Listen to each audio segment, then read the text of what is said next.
প্রচুর মহিষ এদিকে নদীর পানিতে তারা ডুব দিয়ে আছে।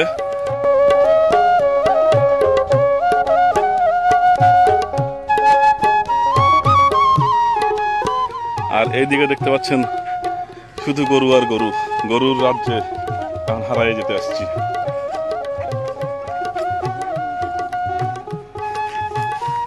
এই পাশে গরু ছিল, এই পাশে মানুষ ছিল।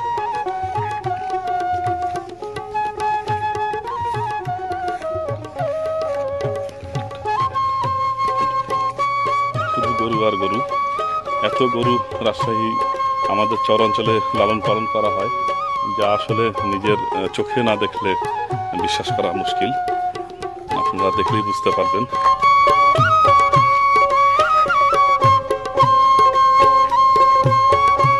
এটা কিন্তু রাজশাহীর 7 নম্বর চর, যেটা আমাদের রাজশাহী নগরীর তালাইমারি ফুলতলা সোজা এ পাশে। এখান থেকে এরকম গরু কখনো চুরি হয়েছে এমন কোনো রেকর্ডও নাই। এবং এই চরে কিন্তু কোনো ঘনবসতি নেই, কোনো মানুষজন বসবাস করে না।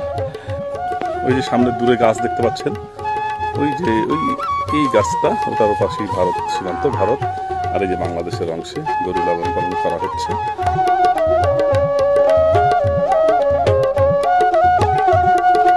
আর এই যে আমাদের পদ্মা নদী, এই নদীর ওপারটাই আমাদের রাজশাহী শহর। শুধু গরুই থাকে এখানে, গৃহস্থরা গরু রেখে যায় এবং 2-1 জন রাখাল থাকে। এই রাখালরা গরুগুলো লালন পালন করে।